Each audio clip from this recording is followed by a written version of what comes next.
Look at that bad boy. 10 inches, full touchscreen. If this fits, I'll be amazed. Atoto CS101 SW 10-inch underseat subwoofer. You can close it. So, here we are in your Bumblebee. Okay, blindfold off.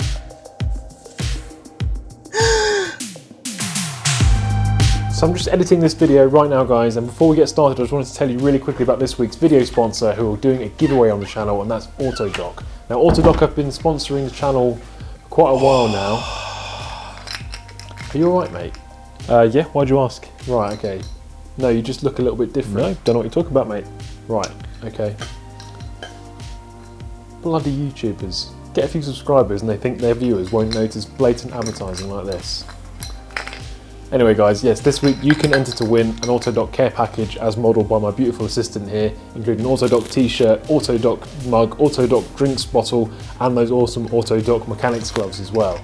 A few of you guys mentioned in a previous video that I should really be wearing gloves when I'm doing certain jobs on the cars, and I think Autodoc were listening, so they sent this awesome care package out for me to use. So if you want to win this, all you got to do is leave a comment down below containing the word Autodoc, and then I'll use a random comment picker to pick the winner, and then I'll announce the winner in another video at the end of next week. Anyway, thanks again to Autodoc for sponsoring the video. Don't forget you can head to the link down below in the description to get the app, the Autodoc app, which is going to let you find every part you could ever need for your car.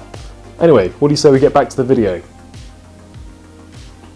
So as it's Kara's birthday coming up in the next couple of weeks, and it's actually quite a big one this year, I'll leave you guys to guess how many that is, but I thought I'd do something a little bit special and surprise her for her birthday. Now, as much as Kara loves this Citroen DS3, I have noticed that whenever she drives the Range Rover L322 over there, that she absolutely loves the audio system in that car. She has it cranked up and bouncing. Whenever I hear her come back to the house, I can hear that bass thumping through the cars. But unfortunately, the Citroen DS3 doesn't have a great audio system as standard. It's got 6 speakers, I think 4 in the doors, and then 2 little tweeters up on the dash.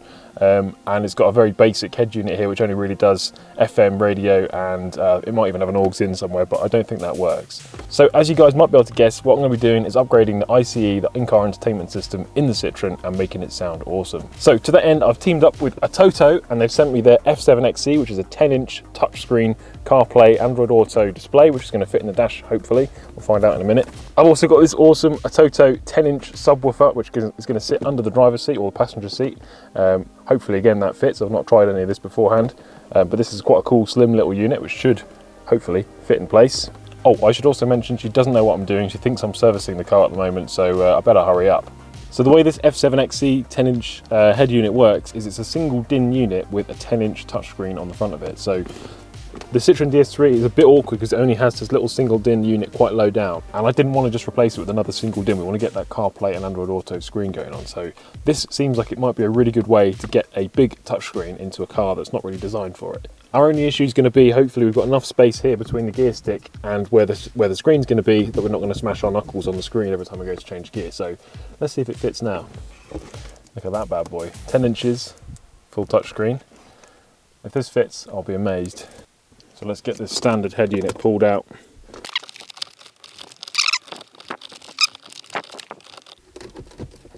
There we go. Not too bad to remove, no special tools needed really. So it's a nice deep head unit, which is good. So hopefully we'll have enough space to get the head unit back into the dash nicely. So let's get this. This is our standard Citroen radio, old school, does still work, but yeah, bit outdated these days. So we've got all kinds of plugs and adapters in here.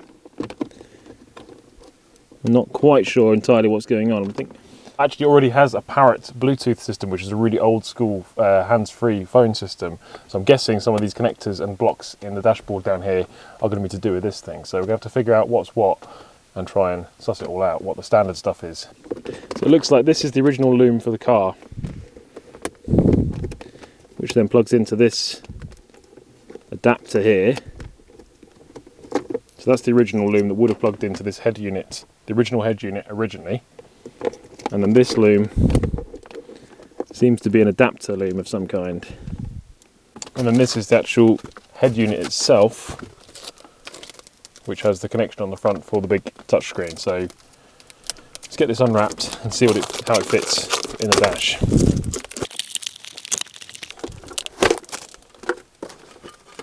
So Here's our little universal mount. Before I do anything else, plug the monitor into the front,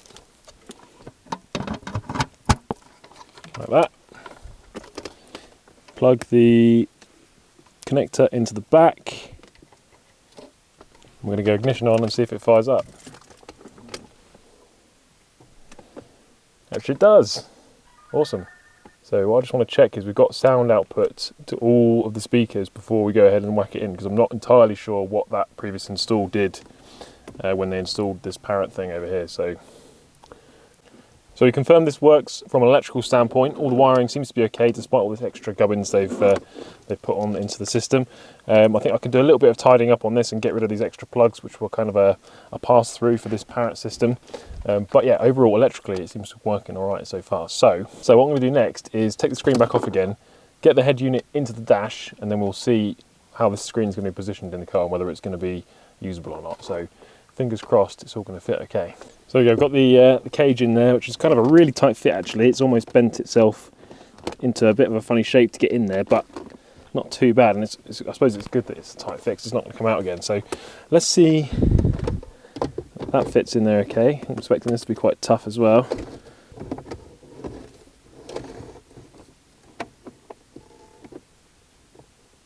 So it can go a little bit further back than that, but I'm not going to lock it fully yet. So let's just get our screen on the front here.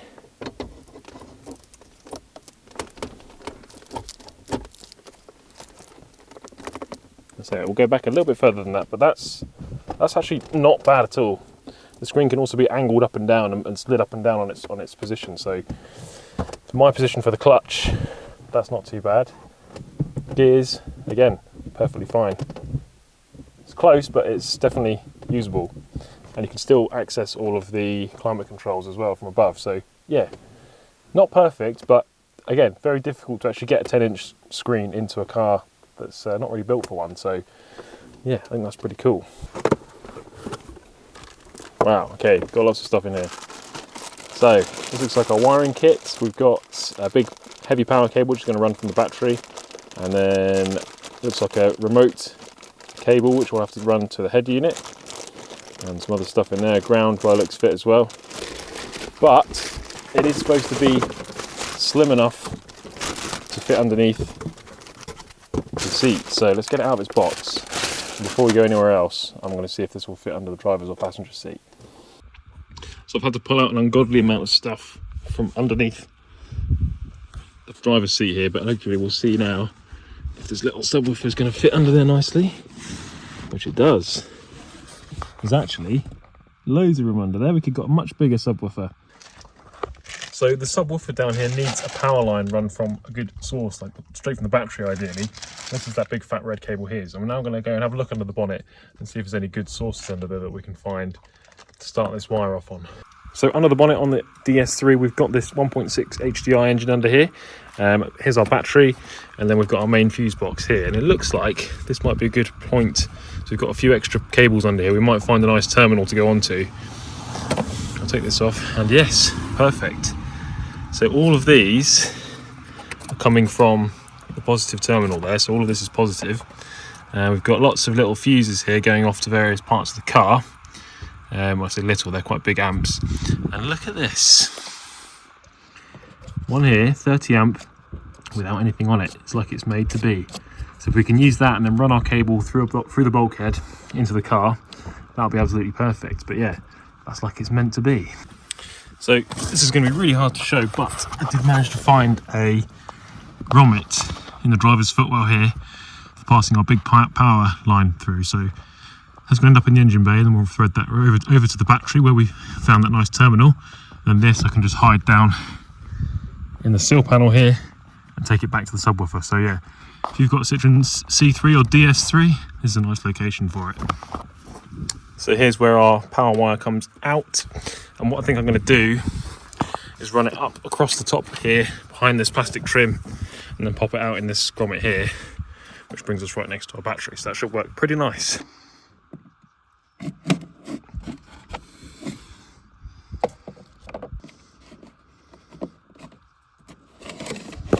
There we go. That's really nice. And then that wire runs from behind the footwell, behind this trim here, underneath the sill, all the way down here, and it emanates just down here, which is going to be nice and neat. And that'll run just down to the subwoofer. Perfect.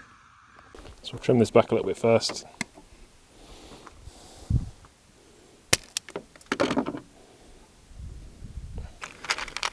And let's see, we're going to probably want a fairly big connector, something like that, which will then fit on there nicely. So yeah, that'll do us.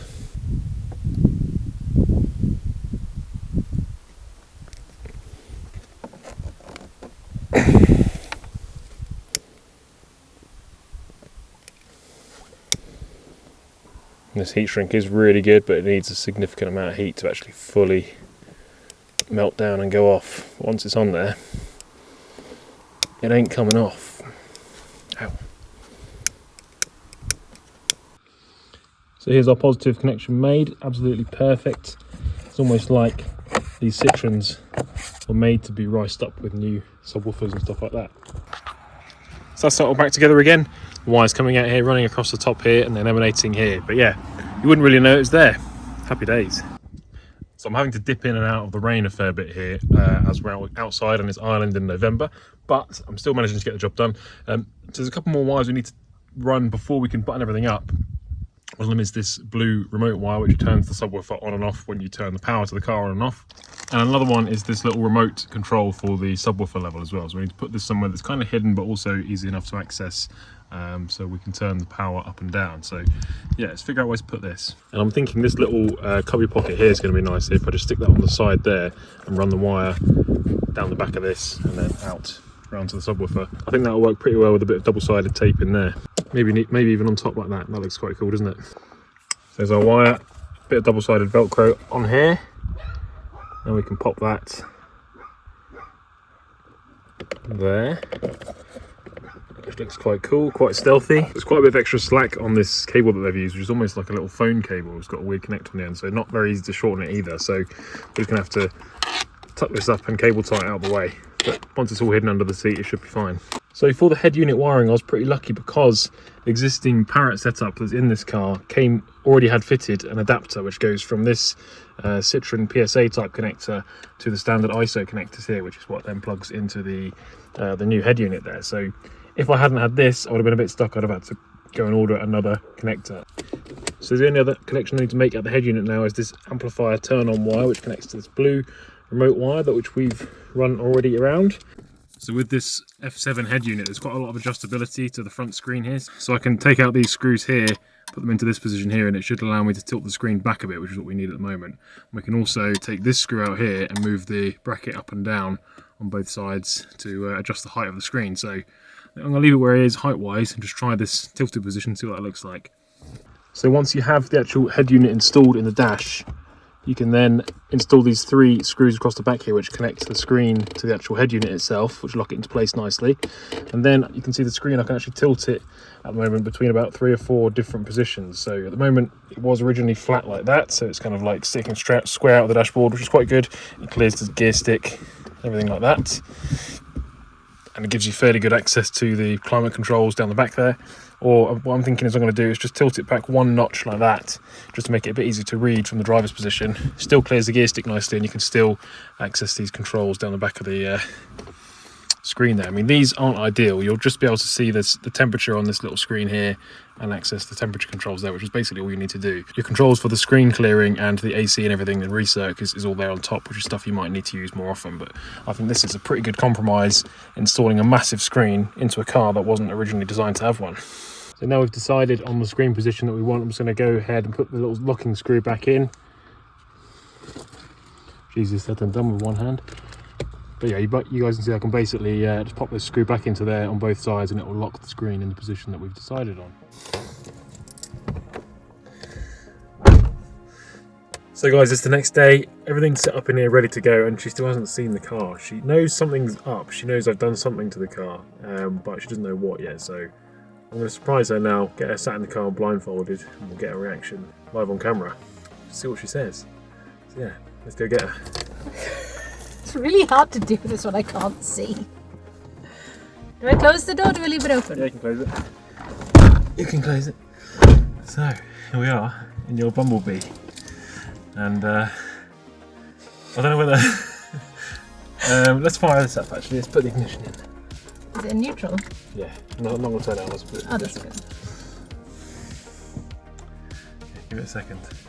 Okay, blindfold off. Oh my god, that thing's huge! Massive, isn't it, right? It's enormous! Oh my god, that's amazing! I feel like I've got a Tesla. Just cooler because it's yellow. Yeah, it has got the Tesla screen vibes, isn't it? It's got that same sort of size. It definitely is. So I tried to get it to a position where you can still access like the Buttons climate and control stuff buttons. Oh look, it's raining. Oh, good. But so you still have to, you kind of have to press down the back of the screen, but you can still see the. Oh, I can still display see them though. whatever. They're that easy to. Yeah. Yeah. Oh, that's amazing. Okay, so I know you haven't got your new phone yet, but I'm gonna Bluetooth my phone to it because there's one more upgrade somewhere that you haven't seen yet. That I haven't seen yet. So it should CarPlay straight to my phone, which it is. Cool, isn't it? It's so good. It's so big. But it doesn't get in the way of your knees though. No, that's a good thing because like. Even when you're using your clutch or whatever. No, even when I'm closer to it, it won't. Yeah. Oh, that's too close. There. Get this going. I still can't believe how big that thing is. I know. Play on here. Let's get the volume up a little bit. So it sounds okay, right? Yeah. So if you look to your right knee, there's a thing with a blue light on it. So if you get the knob and slowly turn the knob to the right, very, very slowly. Oh my god! How good does that sound? It's so bassy! I'm so excited. Oh my god, my seat's vibrating. Yes. So there's a 10-inch subwoofer right underneath your seat. Really? Yeah. Oh god! So you can turn it down a little bit if it's too bassy. Yeah. But that's what it sounds like without it, and then just bring it back in slowly. It's mad, isn't it? How much it That's makes. sick. How much of it, that makes such a difference. I know. Yeah, because I'm turning it down again. That's off. Yeah.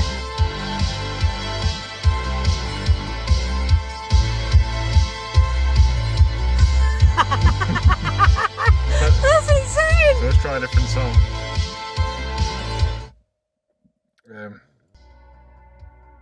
Did you turn the bass down? I did.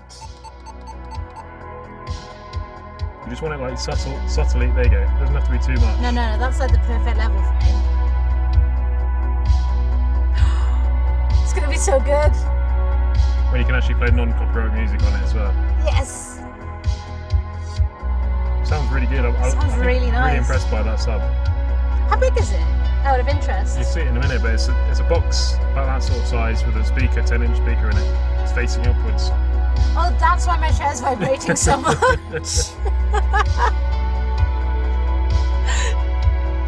You might have to cut this bit out, but you can really do fan service for women by telling them that it vibrates.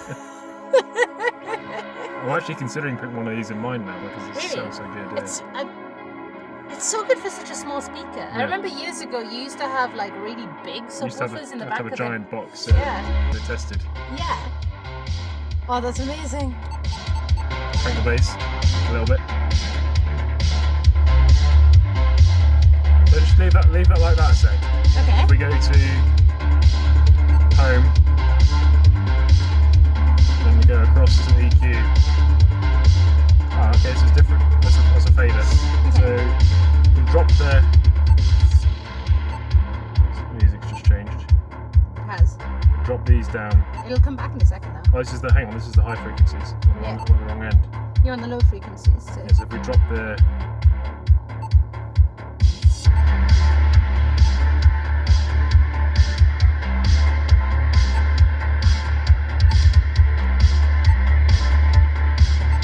so then that'll let the subwoofer do more of the heavy lifting, I like whereas the that. speakers won't be like vibrating themselves to death now. Oh, that's such a good idea.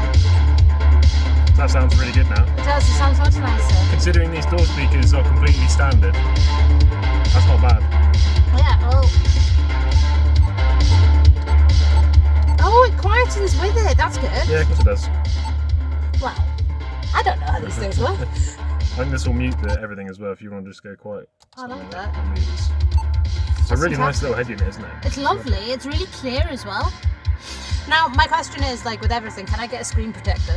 There is actually one in the box, yeah. Is there? Because I love a screen actually came with a screen protector, which is really good. Yeah, that's so good, because it's so hard to find ones that fit properly if you don't have it. Help resources. It's cool, isn't it? Nice. That's fantastic. Thank you, Cat Ed. See? Thanks to me, and thanks to Atoto as well for supplying the definitely, thanks to Atoto for supplying the subwoofer. Well, it's going to make a... What's my car now? 12-year-old car? Yeah. Much more modern? Well, because I noticed that whenever you were driving the L322, you were really enjoying the tunes. You had your tunes cranked up because it sounds pretty good for quite an old car. It does. So I thought we might as well make your car have a decent sound system as well. Oh, especially because I love this car. Yeah, exactly. That's amazing. So I can get rid of the Parrot now? We can get rid of that. Yeah, it's not doing anything anymore. No, there's no point in having it in the car. Yeah, that had a lot of wiring actually. There's a lot of wires just for that. Well, it's quite an in-depth system. Well, for its age, it's been in the car since before I had it. Yeah. So yeah, there we go. Amazing.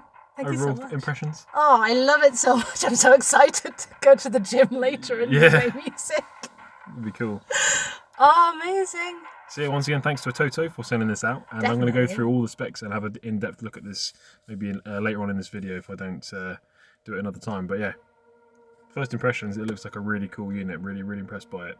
And a really good way to actually get a big screen into a car that wasn't designed to have one originally. Oh, definitely. Because it's just a single DIN radio, so... Well, yeah, and it doesn't have, like, bunches of connections that you need either, which I like. Yeah.